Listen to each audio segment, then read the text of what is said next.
Well, Pinapatanong kasi. yeah, I understand.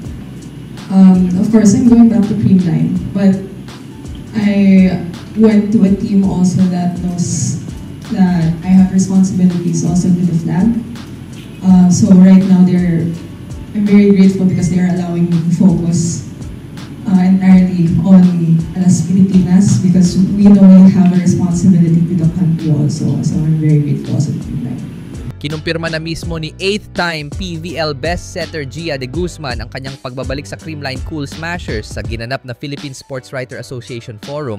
Pinasalamatan ni Gia ang Creamline management for allowing her to focus on Alas Pilipinas. Matatanda ang nakamit ng Pilipinas ang first ever silver finish sa AVC sanctioned tournament after placing second to host Vietnam sa AVC Women's Volleyball Nations Cup, kung saan nasungkit din niya ang best setter plum.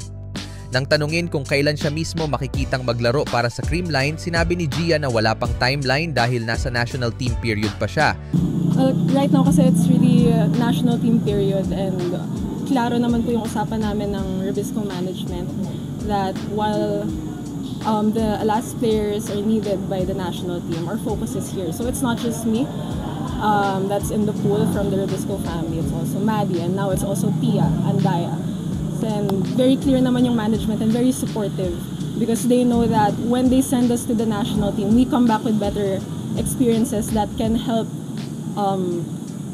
Creamline and Chocomucho in their campaign. So in terms of timeline, I can't answer anything now yet, but when I do, I will be sure to let everyone know. Marami pang naka-lineup na tournament para sa Alas Pilipinas ngayong taon, kaya naman posibleng hindi pa muna makakabalik si Gia, maging ang iba pang national team members sa kanilang club teams sa PVL. End of June, sasabak ang team sa VTV Cup sa Vietnam. In August, gaganapin naman ang two-part Southeast Asian V-League, habang sa Disyembre naman ang much-anticipated Southeast Asian Games sa Thailand. Samantala, Alas Pilipinas head coach Jorge Sousa de Brito hinted na posibleng isama sina Brooke Van Sickle, MJ Phillips at Tia Andaya sa VTV Cup roster ng national team.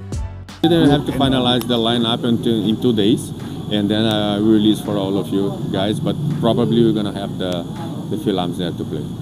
Probably, it's not there's no impediment. There's nothing that can block them to join.